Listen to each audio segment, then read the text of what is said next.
$1,600 a month. That's the number. Your number or close enough to it that you felt something when I said it. So let's do the math you've been not doing on purpose, because some part of you already knows where it lands. $1,600 a month times 12. That's $19,200 a year. Times 30 years, the length of a mortgage, the length of a working life. Don't round it. $576,000. That's the floor. That's if your rent never goes up a single dollar for 30 years, which has never happened in the history of American rental housing. Rents go up at 3% annually, the conservative number. You're not looking at $576,000. You're looking at close to $1 million. And at the end of it, you own nothing. Not nothing, like not much. Nothing like zero. No equity. No asset. No claim on the property that absorbed 30 years of your income. The building is still standing. The landlord still owns it. You have receipts. That number has a destination. In the next 12 minutes, I'm going to show you exactly who's collecting it, how the machine was built, and what moves you actually have inside the architecture before you can break out entirely. Stay with me, because the part that's going to make you angry isn't the number you already knew. The part that's going to make you angry is who built the treadmill, when they built it, and what they told you to call it while you were running. I want to start with a woman I know. She rented the same house in Atlanta for 7 years, paid on time, renewed the lease 3 times, good tenant. In 2024, she decided she was finally going to buy. She'd saved up. She started looking at houses in her neighborhood. She found out her landlord was Invitation Homes. 7 years, and she didn't know it, because that's not how it gets marketed. The branding is designed to feel small. It isn't. When she started shopping, she found 4 Invitation Homes properties on the same street she was trying to buy on. Same company that had been collecting her rent for 7 years was now her competition in the market she was trying to enter. She didn't end up buying on that street. She's still renting. I tell you that story not because she's the point. The system is the point. But I want to face on this before we get into the architecture, because the architecture is cold and the reality of it is not. My father worked 60 hours a week for 30 years. Immigrant. Came here with nothing, which is the sentence that's supposed to explain everything. He believed in work, not as a strategy, as a value. You show up, you earn what you get. He followed the old rules for 3 decades. You know what he built? Not nothing, but not what 30 years of 60-hour weeks should produce, because he was inside a machine designed to consume his labor and convert it into someone else's equity. His employer knew how the machine worked. His bank knew. None of them had any interest in explaining it. Confused workers are productive workers. Confused renters are reliable tenants. The machine has a name now. Let me show you what it's called.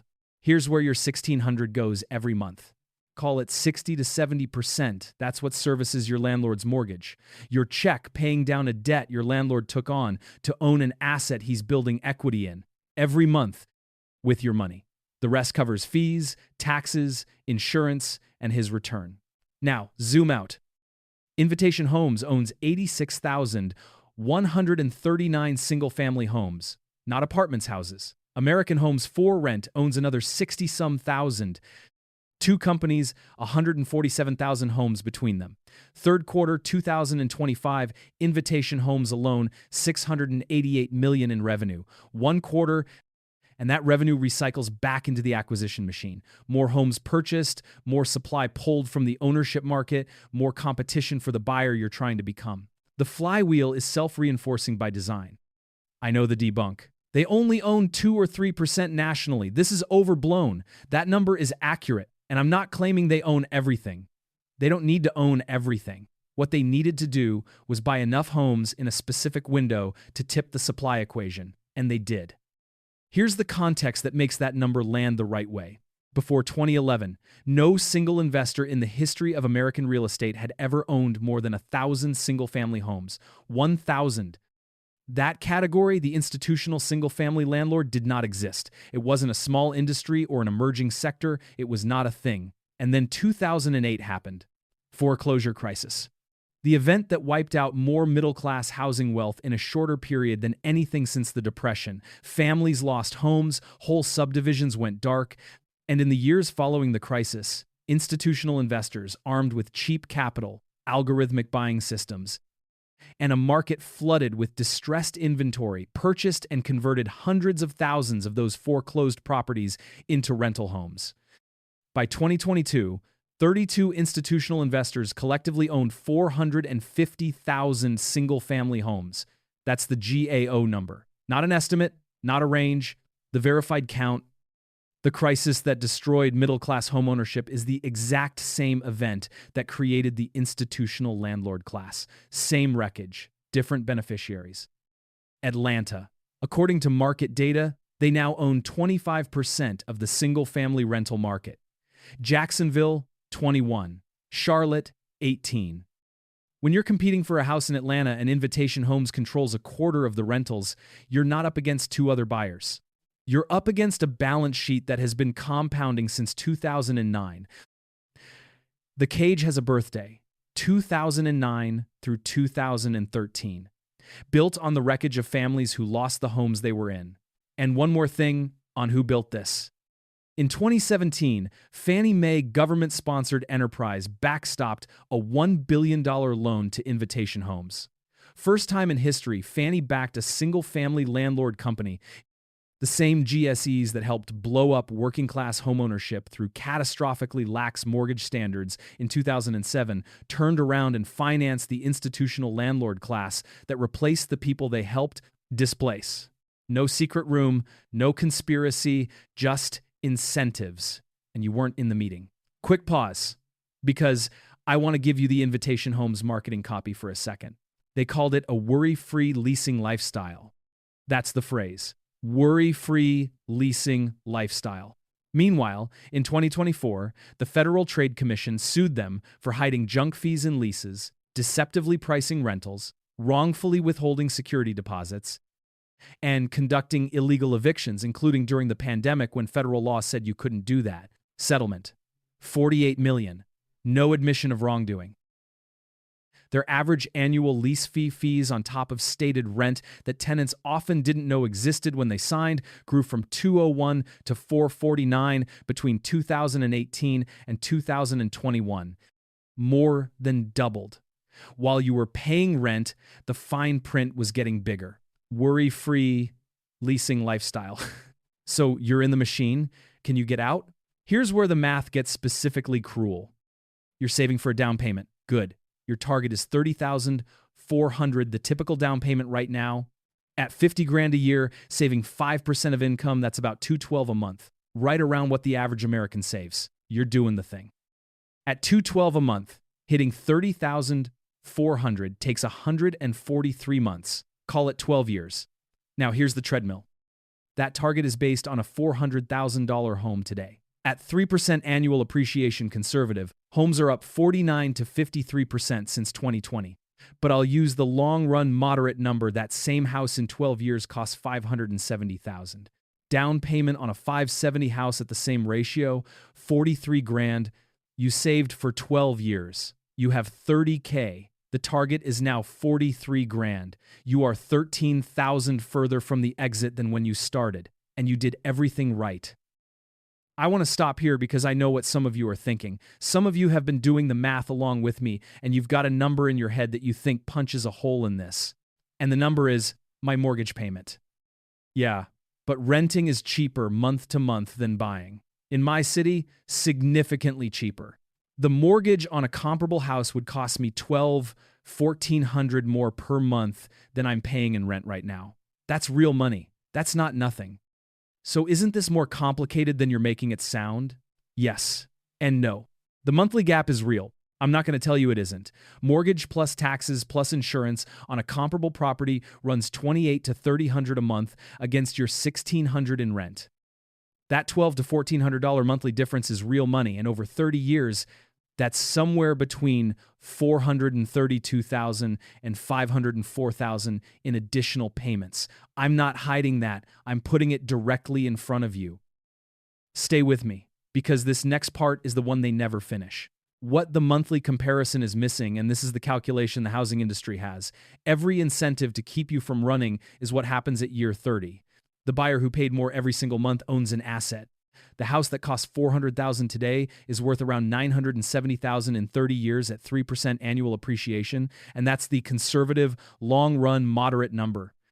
The mortgage is gone, paid off. The buyer paid real additional money every month for 30 years and still comes out roughly $500,000 ahead in the wealth equation at year 30 because the asset exists. The renter paid less every month and owns nothing.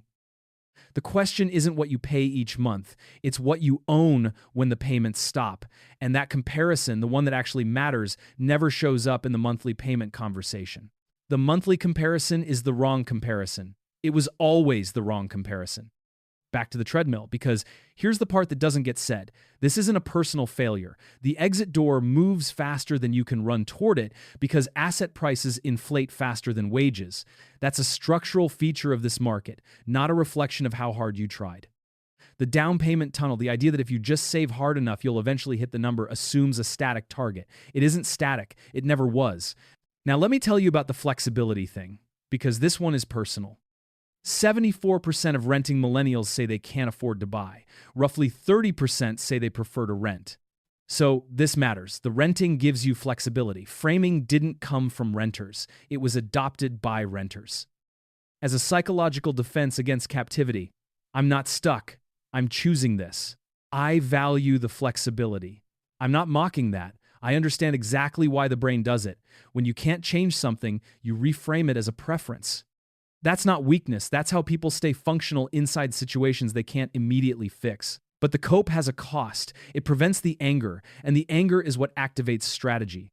If you've convinced yourself you're choosing the cage, you stop looking for the door, and the people who built the cage are very happy for you to stay convinced. And then there's the phrase, the one that's probably been said to you directly, by a bank, a realtor, a well-meaning relative. You're not ready to buy yet. Not enough savings, not enough credit score, not enough income stability, not enough employment history, not ready. And look, maybe some of that is even true. I'm not disputing the criteria. What I'm disputing is the framing. Because notice what not ready does. It locates the problem entirely inside you, your deficiency, your timeline to fix yourself before the market will accept you. It sounds like advice. It functions like a sedative. And I want to be clear, I'm not saying your credit score doesn't matter. It does. I'm saying that framing is doing something else entirely. It says nothing about the down payment that was $13,900 before the pandemic and is now $30,400. It says nothing about the rates. Nothing about the hundreds of thousands of homes converted to rental stock while you were in middle school. Nothing about the algorithmic acquisition systems that were buying houses in cash before most buyers could even get a showing. Not ready is personal deficit language applied to a structural problem. It's the machine's most effective maintenance tool because it keeps you working on yourself, your savings rate, your credit score, your financial virtue, instead of looking at the architecture that was designed to require more of you than you can realistically produce. You're not unready. You're in a market that was engineered to stay just ahead of you. So, here's what you do inside the machine while you're working on getting out. Start here. Finish the calculation. Today, take your monthly rent, multiply by 12, add 3% per year for however long you expect to rent. Look at the number. Don't average it out. Don't round it down. Don't close the tab when it gets uncomfortable. The avoidance, the "I'll think about this later, I'll deal with it when I'm ready," is the trap's first and cheapest defense mechanism. The machine doesn't need you to be ignorant. It just needs you to keep not finishing the math. You can't navigate something you won't look at directly. Once you've looked at that number, and this is the reframe that changes everything, stop treating the down payment as a savings problem. Start treating it as a rate of change problem.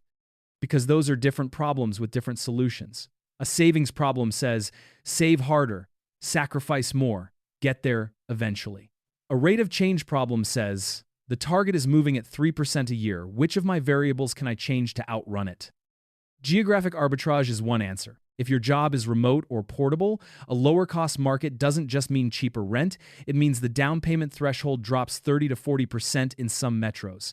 The same discipline, a different city, and the math changes structurally. Down payment assistance programs are another. They exist in almost every state. Most people at this income level qualify, and most people at this income level don't know because the bank that's collecting your savings account interest has no incentive to tell you. Shared equity arrangements, where a third party co invests in your down payment in exchange for a cut of future appreciation, are real products that exist right now, not experimental programs. None of these require you to save harder. They change the equation instead of asking you to run faster. Now, the next move, and this one requires the biggest mindset shift: house hacking. Let me be specific about what it actually looks like. You buy a duplex, 2 units, side by side or stacked. You live in one. You rent the other. The tenant's rent goes directly toward your mortgage payment in the best cases, covering it almost entirely, meaning you are building equity in a property while your housing cost approaches zero. You are, in the most literal sense possible, running the institutional landlord playbook on a single property for yourself. You are the flywheel now. It requires an FHA loan, which allows as little as 3.5% down on owner-occupied multi-unit properties. It requires finding the right market. It is not available everywhere, and it is not easy. But it is available in more cities than most renters ever investigate, because it requires thinking about real estate as an income-generating asset rather than a house you want to live in. And that framing shift alone puts you in a different category than 90% of buyers in your income bracket. Last thing, and this one takes 10 minutes, zero cost if you're saving toward a down payment right now. That money should not be sitting in a checking account or a standard savings account earning 0.01% APY while inflation runs at 3%. Not complicated. One account, one afternoon, put it in a high-yield savings account or a short-term treasury ladder, and that rate is real. It's available right now at 4.5 to 5% yield. $212 a month over 3 years becomes about $8,200 instead of $7,600. That's $600 more. Not transformative in isolation.